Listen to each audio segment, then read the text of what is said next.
At agad tayo lata. Okay, if you know the Bible, look at it, Ephesians chapter 5. Ephesians chapter 5, irugit tayo iti verse 25.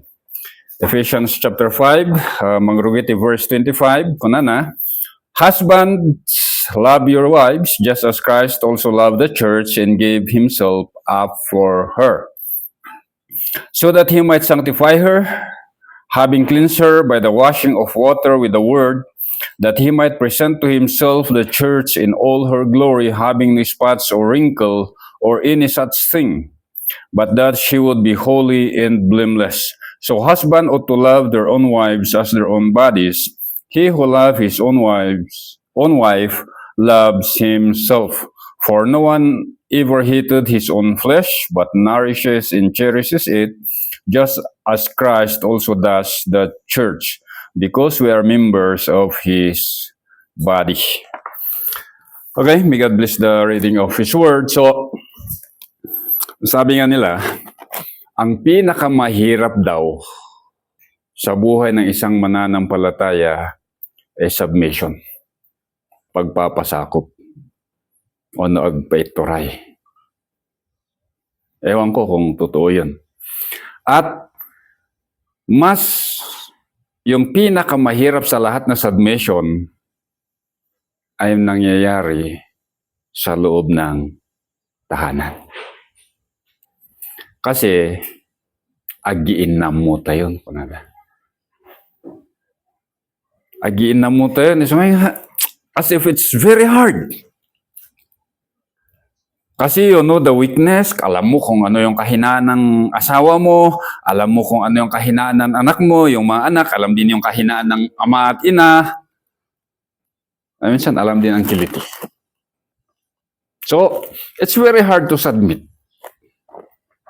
And then sometimes when we come to church, parang lahat tayo ay may maskara. I don't know if that is true, but then, we are still instructed na bawat isa sa atin ay kailangan natin sundin ang mga kautusan sa salita ng Diyos. So, submission in the Christian household, inumpisahan po ito sa mga kababaihan, sa mga asawang babae. Ewan ko kung bakit kayo ang nauna. Minsan, ewan ko kung may humor din ang Diyos. But anyway, pag-usapan po natin the submission of the wife to her husband. Always bear in mind that is the God-given standard. Ano? The God-given standard, ano po yun? Hindi po yung standard ng nasa asawa mo, kung ano yung mga expectation mo na gawin ng asawa mo, pero yung standard po na binigyan ng Diyos is as to the Lord. Yun po sa verse 23. Why submit, or the standard kung bakit ka mag-submit sa iyong asawa is as to the Lord. So, as you love the Lord, ganun din po yung gawin ninyo sa inyong mga asawang lalaki. Ano ang kadahilanan kung bakit kayo magpasakop sa inyong mga asawang lalaki? The husband is the head of the wife. Yun po yung nasa verse 23.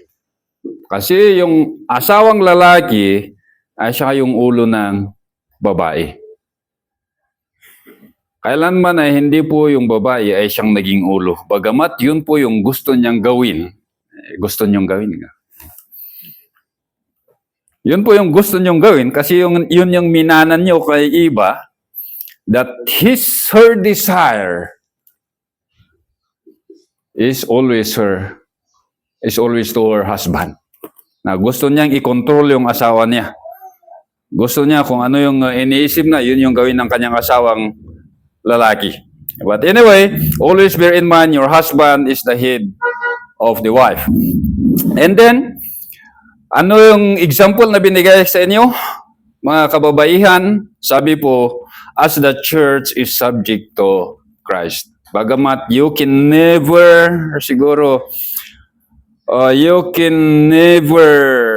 duplicate the submission of the church to Christ, but then that is the pattern for you. Yun po yung modelo kung gaano kayong magpasakop sa inyong asawang lalaki. So nakita po natin ano ba yung nangyari sa church from the beginning in the book of Acts. Meron po yung persecution, meron yung suffering, but then their love, they stick to the Lord Jesus Christ. So, yun. Yung mga kababaihan. And then, from verses 25 to 33, ito po yung mga kalalakihan. Saan naman tayo kung yung mga kababaihan they subject themselves to us? How about us? Hindi tayo na yung hari-hari. Dati yung tibus. Hindi po. We are subject to the Lord Jesus Christ. May pananagutan din po tayo. At hindi po tao, kundi sa Diyos. We have an accountability to the Lord Jesus Christ. So, kung tingnan natin, sabi po, na pag-aralan natin sa verse 25, ano yung unang kautusan na nibigay sa atin bilang asawang lalaki? Sabi po, husband, love your wives. Love. At nakita po natin anong word ang nagamit doon. Hindi po philia or friendship love. Hindi po eros or erotic love. Kundi agape love. Selfless, sacrificial, and unconditional love. Na yung palagi po nating iniisip ay yung kapakanan ng ating asawang babae. Ay, na yun, nag-sweet ko nada. But that is the command. Wala po tayong magawa. Yun yung kautusan ng Diyos.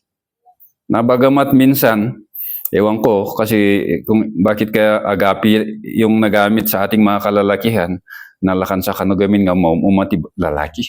Ano pa ya?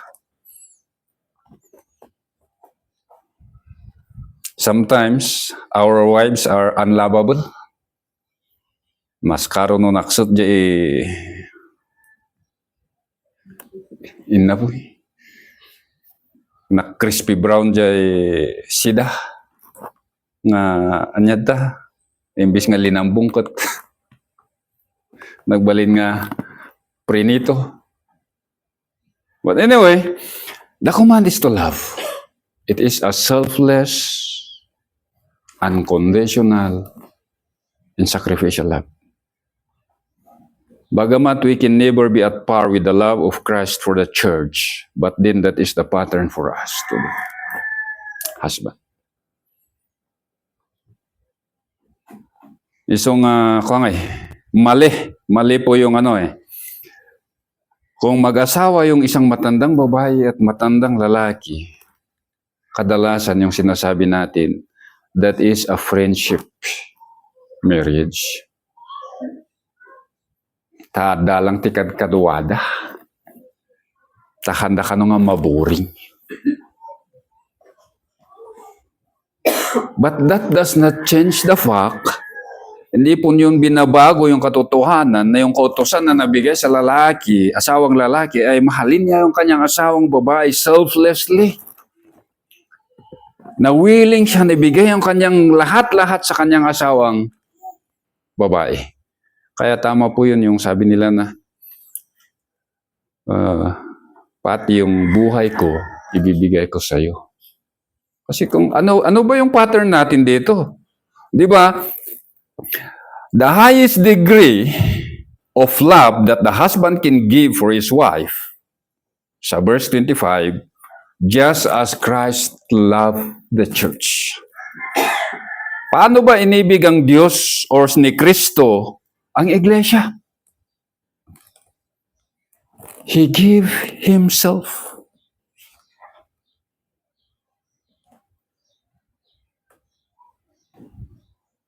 Gusto nga adugan ti babae nga mabalo. Sa lalaki ka no kot willing da nga mangitod iti biyag da. Para iti asawa da. So that is the highest degree. Awanon tinangat nga to ngam ijay nga pattern. Or that degree of love. Kasi in the same degree as Christ loved the church. So nakitkitaan nyo ni asawa yun na kayo nga lalaki. Kat maas-asar kayo no maniknik. Ano, ada dyan nga makichismis. Ay panunuton niyo, no, kasano nga inayat niya po Diyos niya po Jesus di iglesia. Hanyumot ko na nga, ay ni Apo Jesus kat dinisiplina na dyan iglesia. Kat no agawin ni bakat yung kat. Hangas dyan. So, sa ating pagpapatuloy, ating pong makita yung Christ-like pattern ng pag-ibig ng Diyos or yung pag-ibig ng isang asawang lalaki sa kanyang asawang babae sa verses 25 to 30. So let's see, ano ba yung Christ-like pattern? Ano ba yung pattern na binigay sa atin ng ating Panginoong Hesus para yun pwede na yung gawin natin, bagamat hindi natin siguro talagang magawa lahat, but then that is our pattern. Na alam natin, yun po yung guide natin kung paano natin mahalin ang ating mga asawang babae. So, Christ loved the church and gave Himself for her. Ay, ano yung dahilan? Sa verse 26, so that He might sanctify her, having cleansed her by the washing of water with the word. Hindi po natin kayang gawin to set apart our wife into cleanser. Maliban lang nung nagagat kayo, taore pa nagdigos na, digusan nyo. But that is not. So here, paano ba binigay, or ano ba yung purpose ng ating Panginoong Hesus? Bakit niya binigay yung kanyang buhay, inalay yung kanyang buhay para sa atin? So the first purpose na makita po natin dito, bakit inalay ni Kristo yung kanyang buhay sa kanyang iglesia, ay sabi po, to sanctify her. The word sanctify, ito po yung Greek word na hagios or hagyaso, na ibig sabihin, to set apart. Itinabi po niya tayo, hindi po para sa mundo, pero para sa Diyos. Na pinapakita po dito yung word na sanctify, ay pinapakita po nito na mula nang tinubos tayo ng ating Panginoong Hesus, ay naging pag-aari na tayo ng Diyos. To accomplish a specific purpose for His glory. Kaya meron po yung purpose ng Diyos kung bakit niya tinubos tayo. Why did He set us apart by His life? Kaya huwag po nating sabihin na walang purpose ang Diyos sa atin. Meron po. He set us apart with an exclusive purpose. For His own glory, always bear this in mind, for His own glory and not for our glory. Ada je cempo kat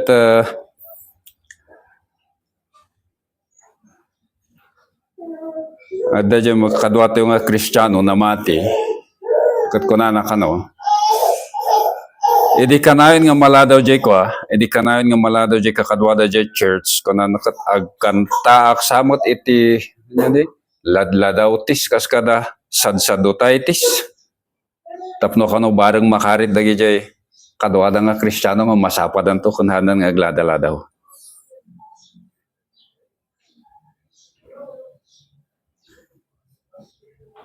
Minsan, hindi po yun yung purpose natin. Our purpose, brethren,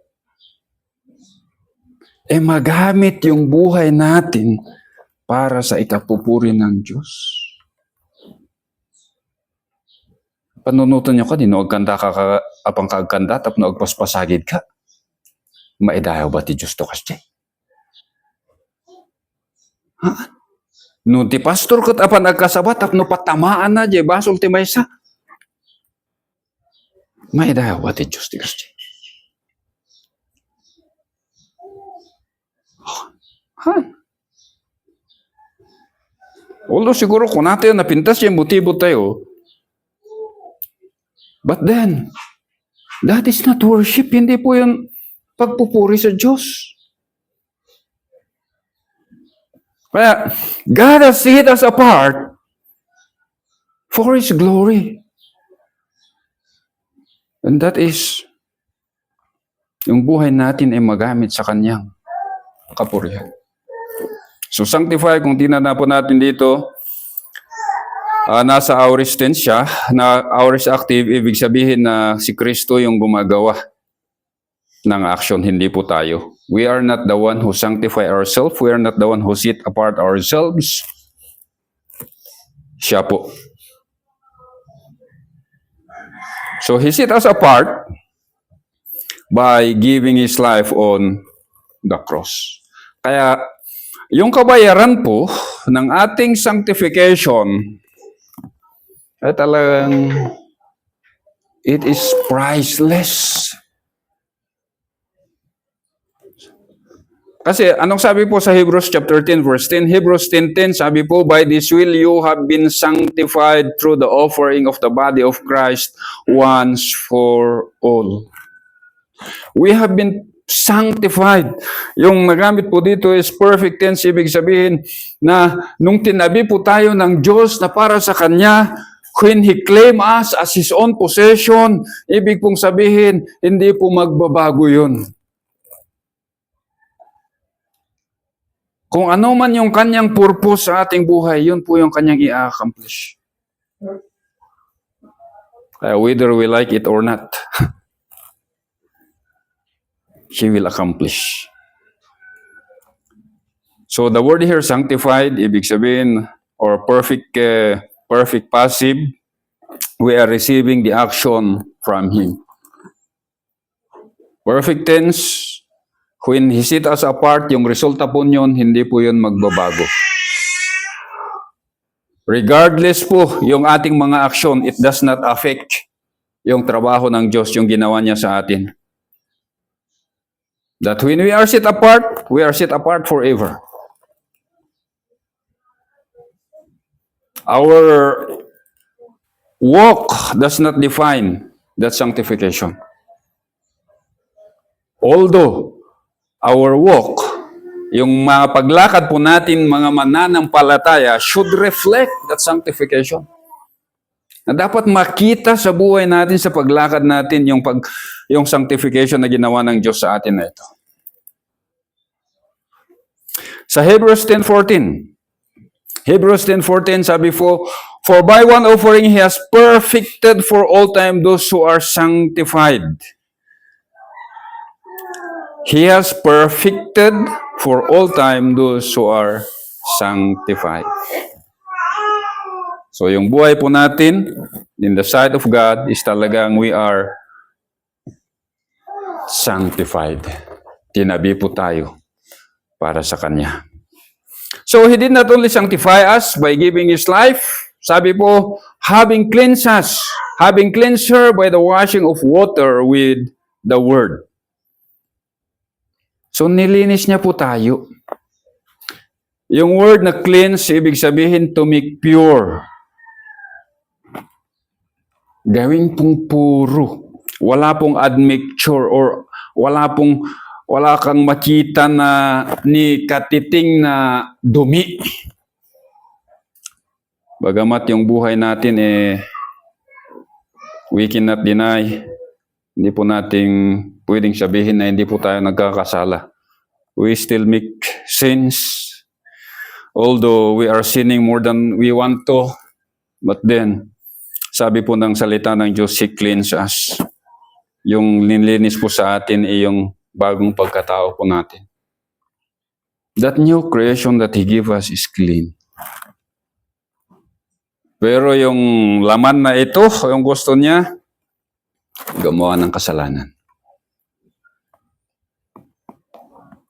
But then, always bear in mind, we are cleansed in the inner man. Yung bagong pagkatao po natin ay nalinis po yun. And there is a war. Hindi lang po si Satanas at yung mga anghel sa kalangitan ang naglalaban. Yung bagong pagkatao po natin At itong laman na ito ay palaging naglalaban. The desire of the flesh and the desire of the spirit.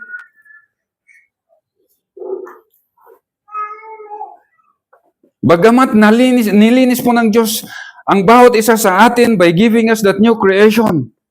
But then, there is that continuous conflict. Patuloy po yung pakikibaka natin in order to put this flesh into subjection of our new creation. So, kung titingnan natin, yung cleanse po is aoristens, ibig sabihin, ito po ay nangyari sa nakaraan when Christ gave Himself at the cross for us. At sabi po, He cleansed us by the washing of water with the Word. So, yung paglilinis po, it was effected by the washing of water with the Word. Ano ba po itong washing of water by the Word? Sino po yung naghugas sa atin? Sometimes in our song, are you washed in the blood of the Lamb? Pero sa salita ng Diyos, sabi po, He purified us by His blood. So there is cleansing. But then, experientially, kailan po natin na-experience to? Kaya sabi nila sa Christology kahapon, sa discussion, ang isang Kristiyano dapat alam mo by experience that you have been you know Christ by experience. And so, this experience of cleansing, nangyari po to, we experience this when the Holy Spirit wash us. Makikita po natin to sa Titus. Titus ba yun? Oo.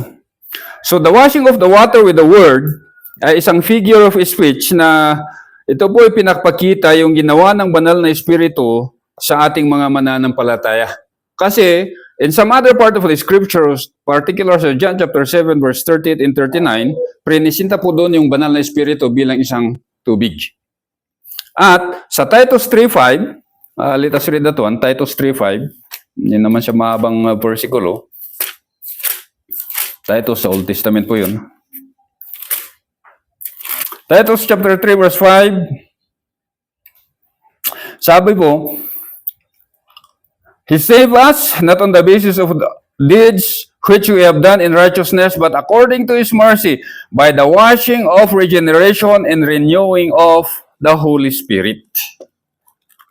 So the washing of the Word or the washing of water with the Word ay ginamit po yung banal na Espiritu, yung salita ng Diyos para linisin po tayo. Actually, yung word na nagamit dito, yung the Word, ay rhema. Rhema ibig sabihin is spoken word, specific word of God. Ano ba yung verse na nagamit sa inyo nung makilala nyo ang Panginoong bilang tagapagligtas? Meron ba yung mga specific quotes from the Scripture na yun yung ginamit ng banal na Espiritu para mabuksan yung kaisipan natin patungkol sa Ebanghelyo? Actually, that is the word rhema.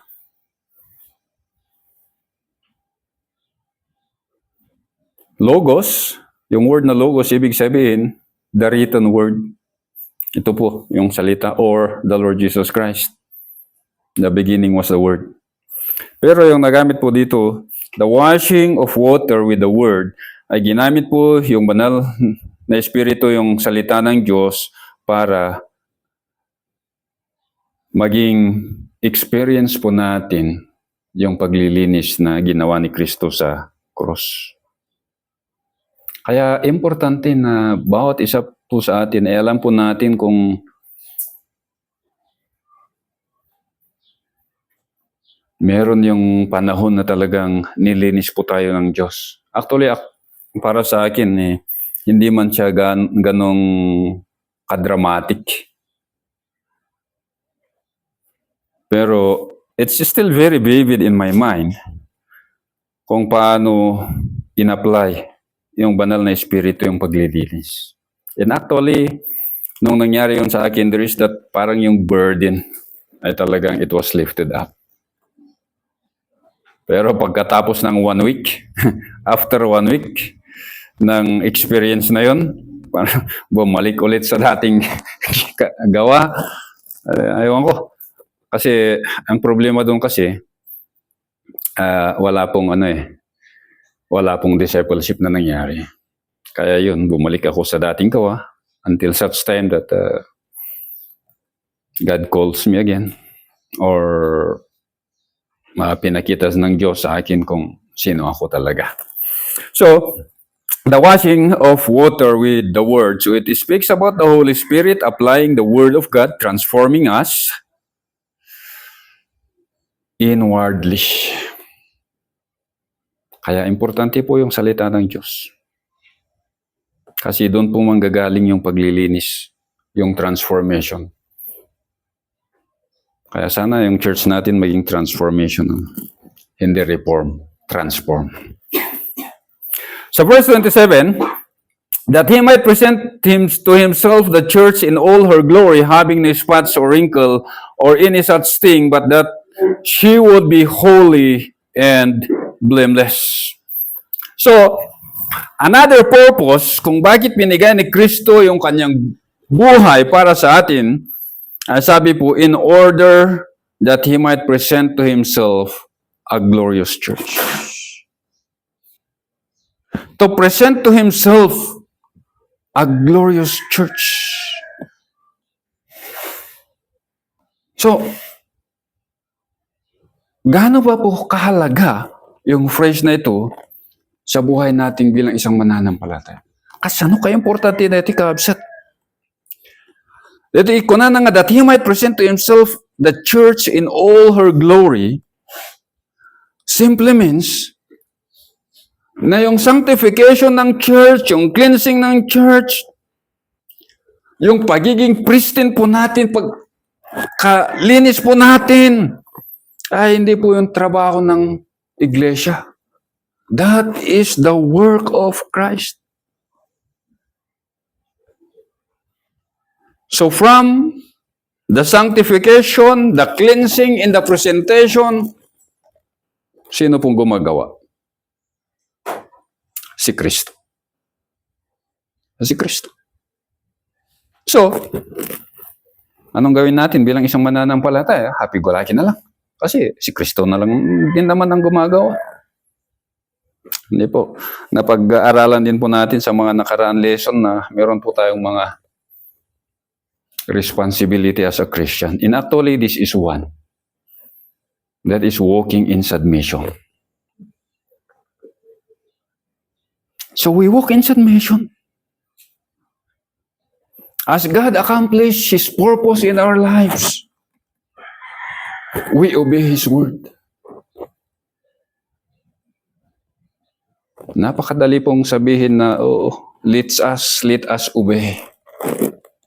Sige, sundin natin yung salita ng Diyos. When we are reminded, sabi natin, tama yun. Sige na nga, gawin natin. Pero nung umuwi tayo sa ating sariling mga bahay, nakita yung mga problema, nakita yung mga bayarin, nakita yung mga kung ano dyan na nakita sa daan, yun na nakalimutan na, yung napakinggan. Dapat hindi ganun. So, sabi po dito, the purpose why Christ gave Himself for the church is that He might present us to Himself, cleansed, sanctified, and washed. Ibig sabihin, we are in the glorious state.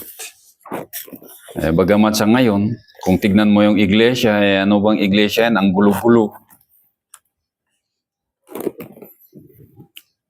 Tignan mo yung mga Facebook ng mga churches, mga Kristiyano, they bash each other. Sabi nila kay Calvin, kulto. Kay MacArthur, Sabi nila, see him in hell. Kung pupunta ka sa impyerno. So, Christ will present the church in all her glory. Kung titignan mo yung situation ng church ngayon at yung sinasabi ng salita ng Diyos, parang salungat.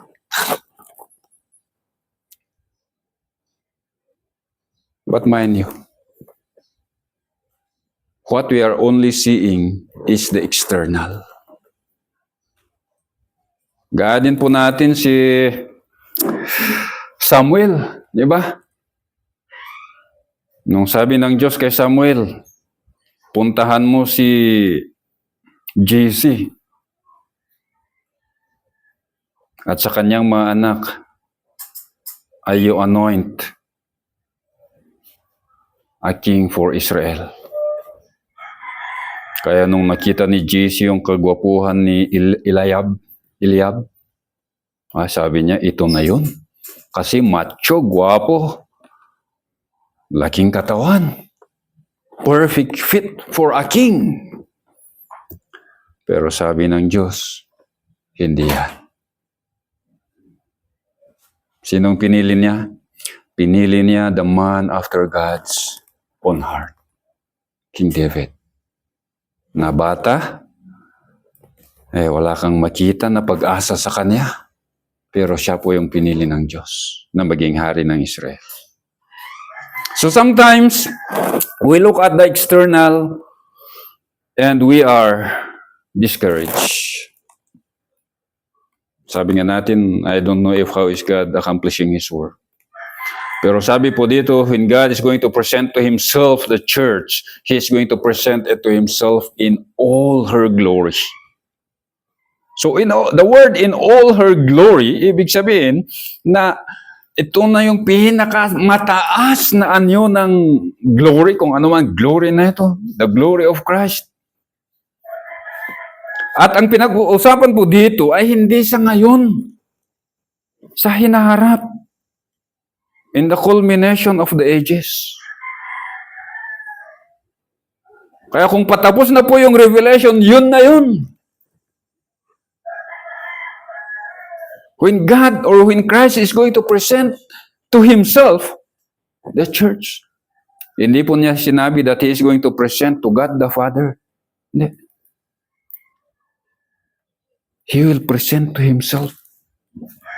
Ewan ko kung ma-experience kayo na kung kayo ay naliligo at kung may malaking salamin sa inyong mga banyo at kung nakita nyo yung katawan nyo, anong nakita nyo? Multo? Para kayong takot na tignan yung katawan ninyo?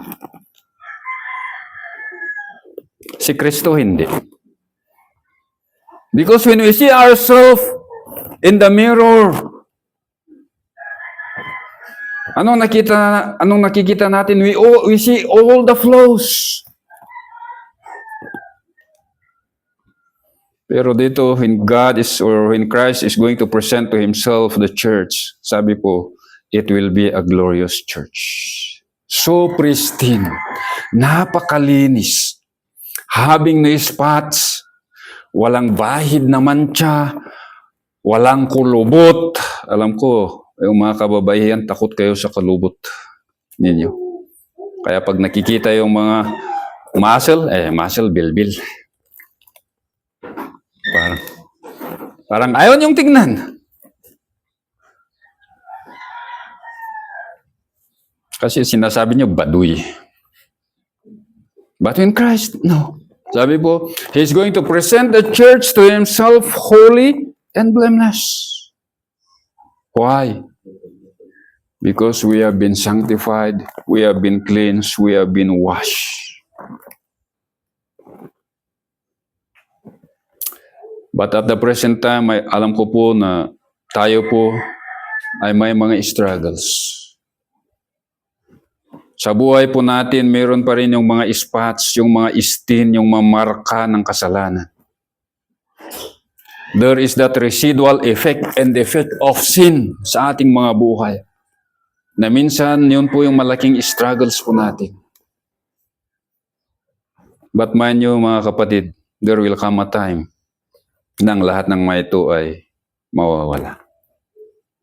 So, titingnan po natin, sabi po sa susunod na phrase, having no spots, wrinkle, or any such thing. Actually, this all refers, sabi ko nga kanina, to the effect and defect of sin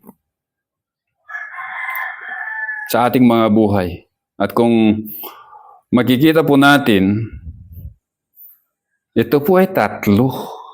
Spot, wrinkle, any such thing.